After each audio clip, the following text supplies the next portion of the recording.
Hello, and welcome to Watershed Moments. I'm Rhonda Pendell Charles, City Councilwoman, Alderwoman, City of Annapolis, Maryland, City Council.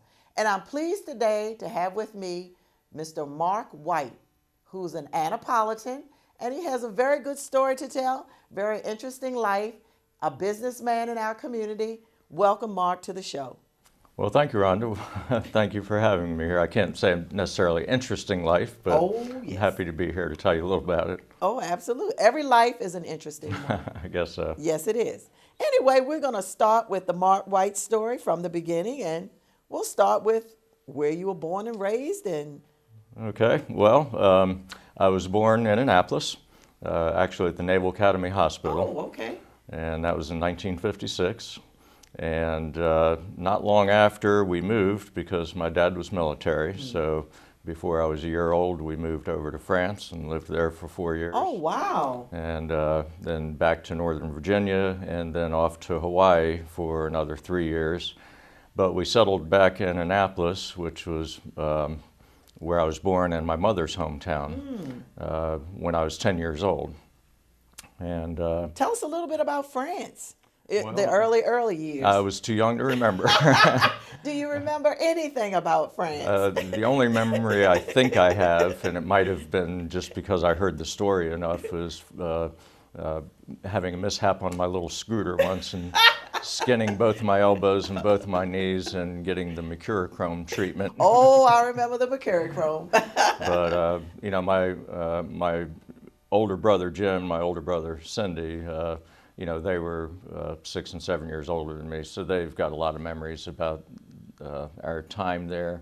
And so over the years, I think I adopted some of those memories, but it was really a time when I was too young to really remember. Okay. Now, when we went to Hawaii, I really remember a lot about that and really enjoyed it. I remember missing the snow and the change of the seasons, but there was a lot there to really enjoy. Yeah, I went there in '96 for 10 days, and I thoroughly enjoyed myself. Is that right? Yes, it was beautiful. Yeah, it really is. And in fact, my wife and I went back for a second honeymoon a couple years after we got married and really enjoyed it. In fact, went back to the military base and got to see the house that I lived in when I was there.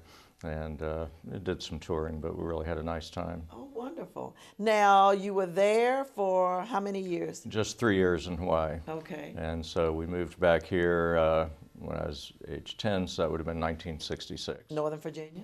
No, that's when we moved back to Annapolis. Oh, okay. And at that time, we settled into a home on West Street, right across from the public library. Oh, yes. And my first 2 years here in Annapolis, I went to the old Germantown Elementary School.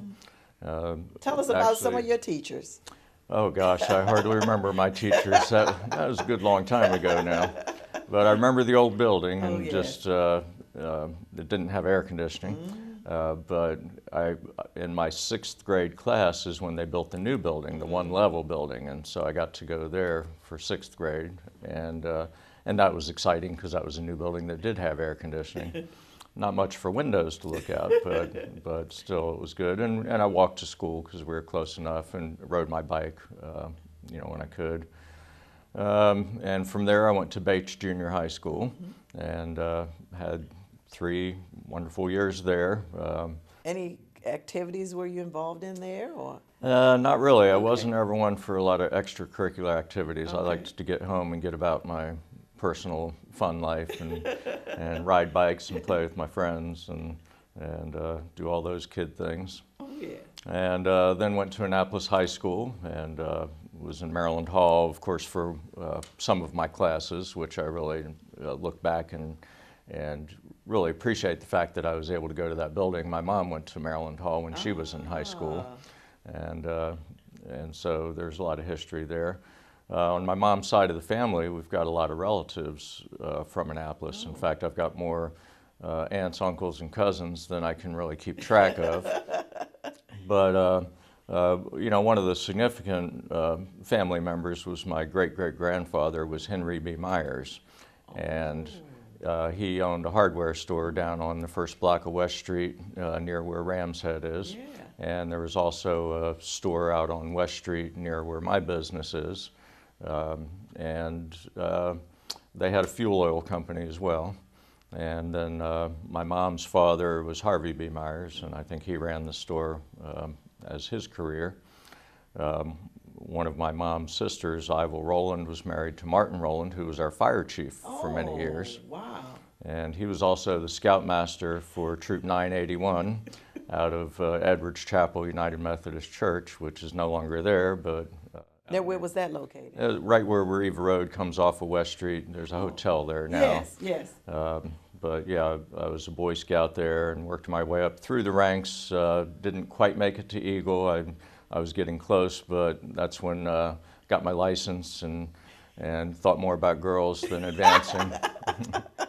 But really, Typical teenager. yeah, I really enjoyed the time and the adventures and the experience I had in scouting. That was real worthwhile. In fact, I'll put in that my son did attain the rank of Eagle, which I'm very proud of.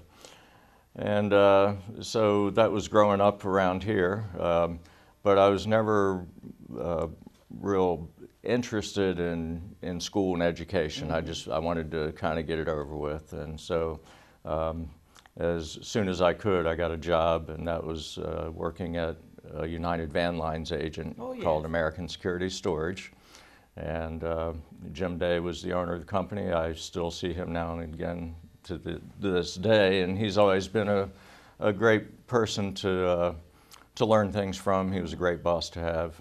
A watershed moment in your life? I mean, well, yeah, I learned a lot from him, and I think a lot of what I learned from him was how to treat your employees, because I always really appreciated the respect and friendship that I learned from him and got from him, and the opportunities, and so I worked at the warehouse and ended up driving trucks, and I really loved the truck driving.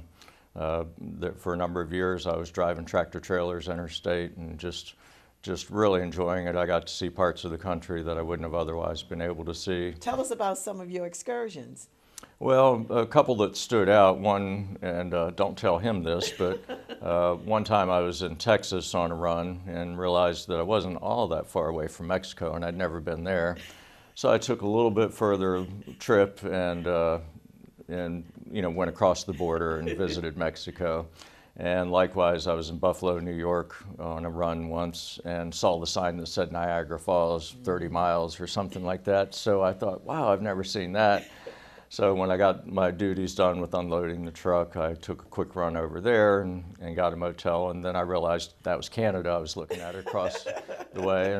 And I hadn't been there, and this was before you needed passports and all that, so I was able to walk across the bridge and experience Canada a little bit before I headed back home.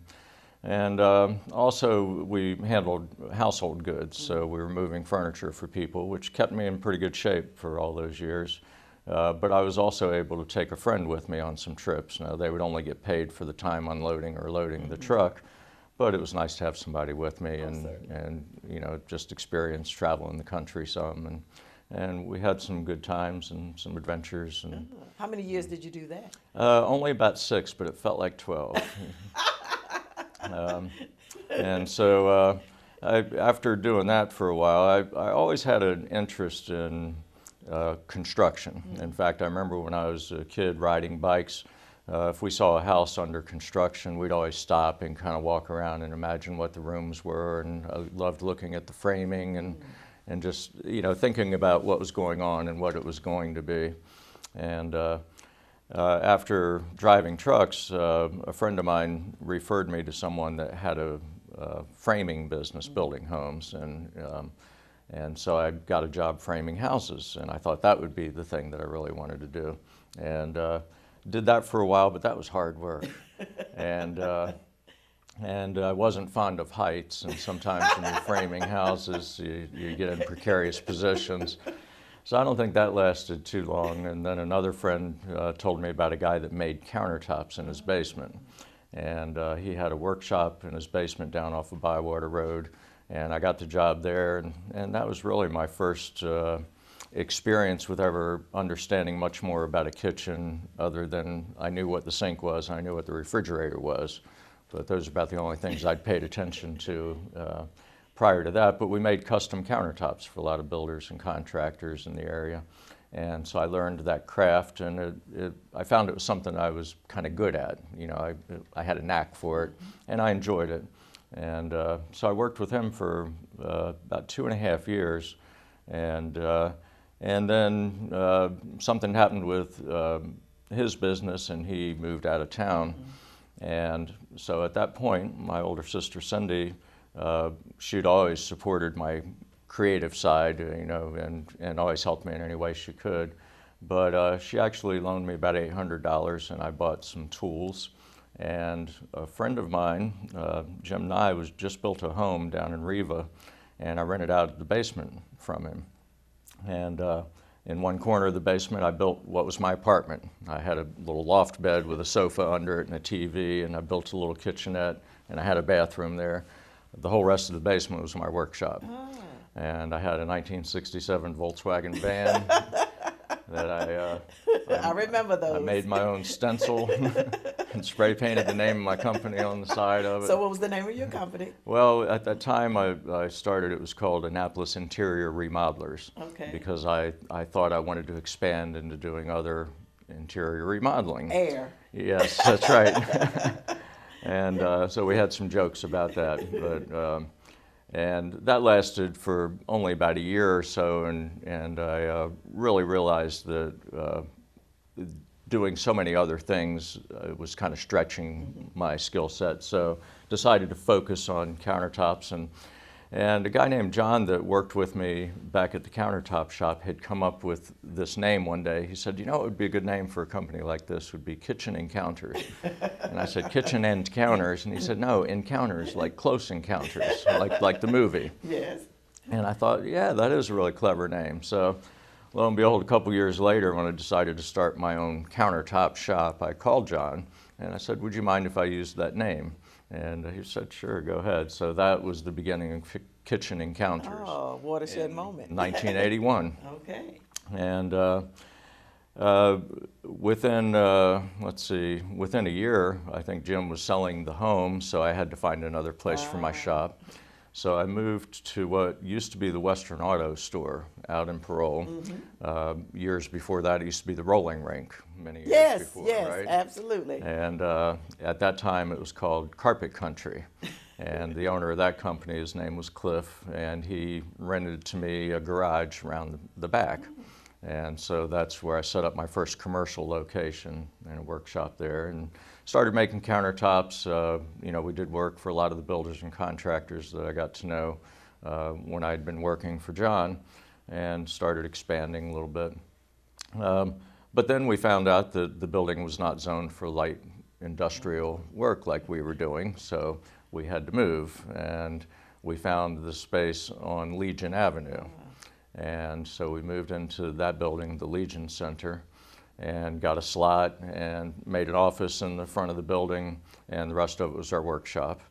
And we were still doing custom countertops was our primary thing, but we also did furniture and store fixtures for different places, stores, restaurants around town. We even did, to this day, some of the local post offices still have our laminate counters and parcel slides and things that we made for them way back then.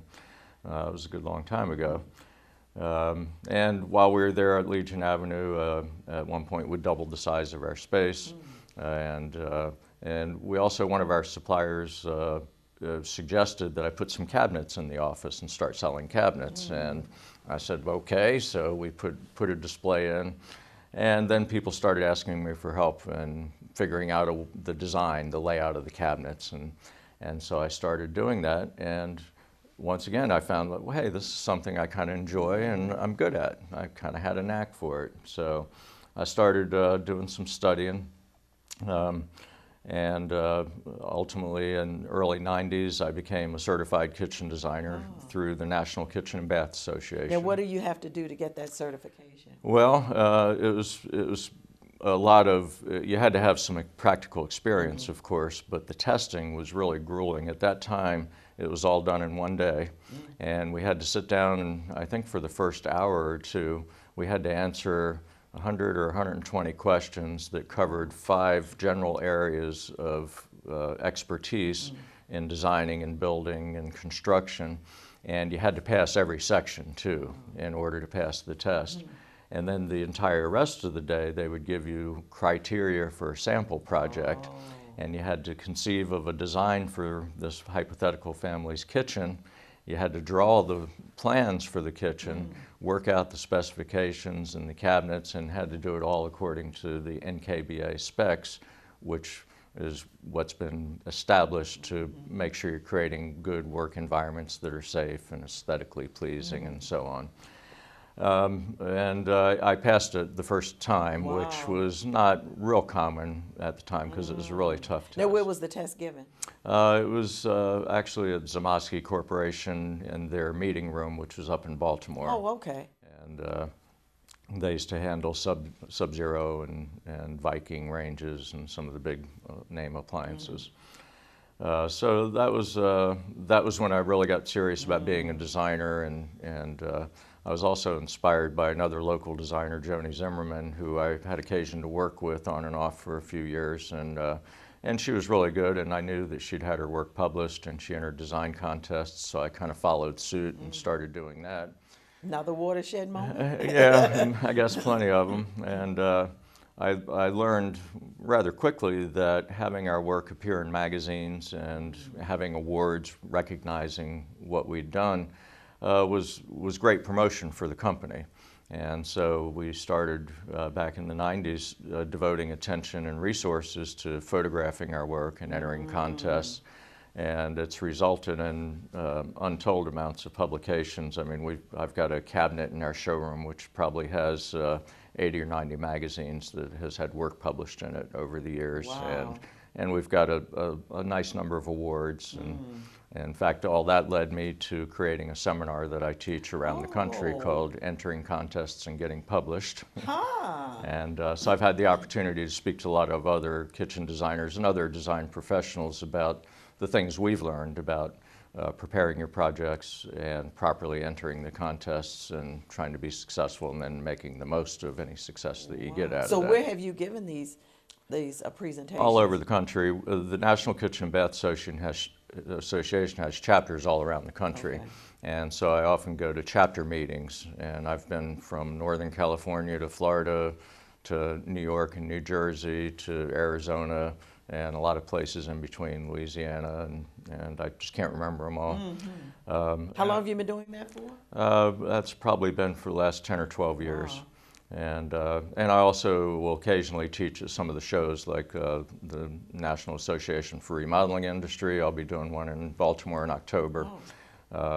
And the National Kitchen and Bath Association main show that we have each year, which was in Las Vegas last year. It's going to be in Orlando this coming year. And so it's been another rewarding experience. Another one that kind of fell into play is I was contacted by Anne Arundel Community College probably back in 05, 06, asking me if I would be on a panel of design experts to help the students understand what some of the possibilities were in the design fields. And so I did that, and I'd already served on the board of directors with NKBA, and I knew about the endorsed college program that we'd been working on implementing to try and fulfill the need for new designers and create an educational path to bring people into our industry. And so I suggested to Janet, the coordinator up there, that she look into that. And so they did, and they contacted NKBA and decided to pursue this accreditation. And then they decided to ask me if I would be willing to teach it. So, of course, I said yes, and I helped to develop the program, and I taught it for 5 years, and really enjoyed that. Again, it was a really rewarding experience being able to share what I've learned over the years with students who are seeking the knowledge and considering kitchen and bath design as a career. So you created watershed moments for others. Well, I hope so, yes, yeah. Absolutely. In fact, currently, 2 of my designers that are working for me were top students in my classes who did their internships with me and then came on as employees and designers. So it was a good source of qualified designers. Absolutely. Yeah. But I had to step away from that because it was taking me away from my business a bit. And these are the years in my business. I think you mentioned this is our 35th year in business. And so I got a few more good years in me before I really retire, and I want to make the most of it. So we're really trying to build on the success that we've had, continue to build our reputation, and you know, have a lasting business even when I start to slow down and work less. I can't imagine that. But tell us about your 35th year celebration this year. Well, this Wednesday, in fact, we're inviting friends, family, coworkers, business partners, the builders, contractors that we work with, and a number of our clients that we've been in touch with, to just come over to our studio and help us celebrate. We're having cocktails and some hors d'oeuvres. And I plan to be there. I know you will. You always show up at everything we do, so we really appreciate that. And so we're just having a bit of a celebration and looking forward to sharing that with our friends and the people we work with. Wonderful. Now, in the middle of all of this, you have a family. I do. Tell us a little bit about your family in the middle of all of your accomplishments. Well, my wife Cindy and I have been married for almost 33 years. Wonderful. And we met, we think we met at a Denny's late one night when she was working there, and I stopped in for the 2 o'clock breakfast. But we actually officially met through a friend of ours, Jenny, that lived across the hall from me in an apartment on Constitution Avenue. Oh, okay. And she and Cindy worked together, and I've told this many times, but the day that I met Cindy, I told my roommate that night, I said, I just met the girl I'm going to marry. Ah! And I thought she was just beautiful, and there just seemed to be a connection.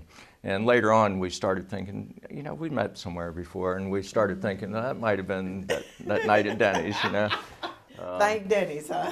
And so we've got 3 wonderful kids. Our oldest is our son, Alex, who works for the Department of Agriculture. Oh. He was an environmental sciences major at University of Maryland, and he's still with them. He does some traveling and soil testing, and he's also a musician. He plays drums in a band and lives up in Baltimore. Our middle daughter, Jessica, has been working with me in my business for the last 6 or 7 years. And Very nice young lady. She is, and she takes care of all of our marketing, our coordinating photography. She coordinates a lot of things related to the showroom and the clients that call and come in, and she just does so many things to really help us out. And she's also very active with the Annapolis Design District, Yes. as you know, and I want to talk about that some too. Certainly. And then our youngest daughter, Grace, graduated from St. Mary's in Southern Maryland, and now she's teaching up in Baltimore at a less than privileged school, but she really loves it. Very rewarding, She's a I'm music sure. teacher at the elementary school.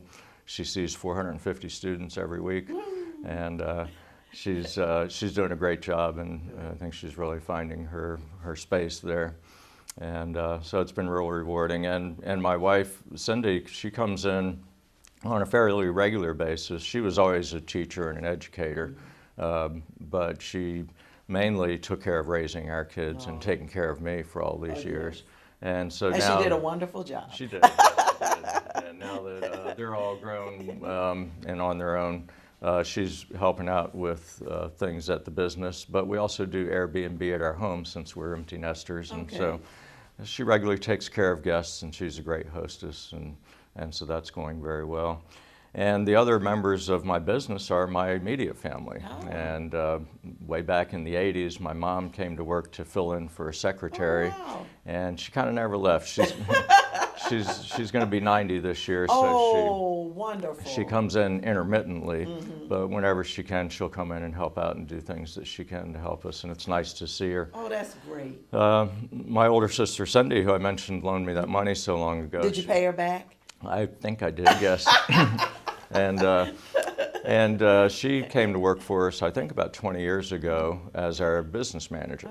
And that was one of the single most significant changes in the business, because at that time it enabled me to do what I could do best. And for me, running the business and taking care of the financial stuff and administrative stuff just wasn't really what I wanted to spend my time doing. And so I had employees doing that here and there, but never as good as she did, of course. And so she came along and just brought so much experience and knowledge and loyalty to the company that it's just been a great thing. And then my brother Jim took an early retirement from his previous career and started working for us about 15 years ago. And he takes care of a lot of things, the facility, the property delivery coordinations, customer services, yeah.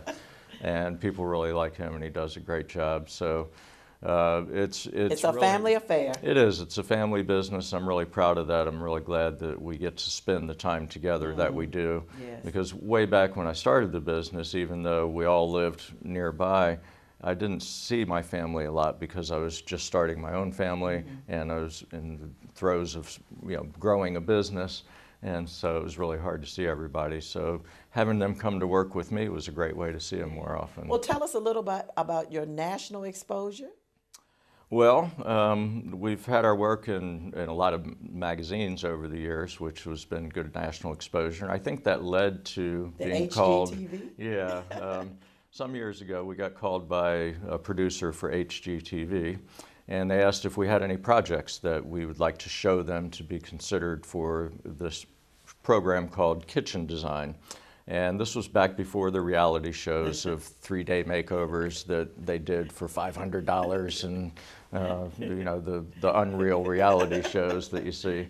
But Joan Cohn was the host of the program, and she highlighted in the half-hour program one really nice kind of luxury kitchen, one more modest kind of run-of-the-mill kitchen, and then there was always a sidebar segment highlighting something like granite or sinks and faucets or appliances or something. So when the producer came to our showroom to see what I wanted to show them, I said, I really don't know what you're looking for, so instead of me showing you 1 or 2 projects, why don't you look at my photo album and tell me if you see something that looks interesting, and I can answer questions, tell you the story about every one of them. That producer came away with a list of about 20 jobs that they were interested in. It boiled down to about 10 projects that season that they filmed and showed up on their program. Wow. So it was a great experience. Yes. I ended up going out and doing interviews. They interviewed my clients. They took footage of the project, and it was really exciting and interesting. Yes. They called me back the following year because I think we were a pretty good resource for them, and I think we had another 6 or 7 projects appear the following season on that. Fantastic. And so it was a really neat experience. Of course, the majority of our work takes place right here in Central Anne Arundel County, and but we have had the opportunity to do design work for people all over the country and beyond. Wow. Just because they'd seen our work, they'd heard about us, something got connected, a referral or something. So we've actually helped people with designing their kitchens from Western Canada to London and New York to Florida and Wyoming and Ohio and just quite a few areas around the country. Great. And that's been fun and rewarding as well. Absolutely. Now, in 25 words or less, what message do you have to our listening audience, our youth, our community? The Annapolis Design District is a wonderful place. Yeah, well, the Design District was created to kind of bring businesses together and collaborate and create a place where consumers and homeowners could find everything they need in one geographical area. And so I definitely want to promote that.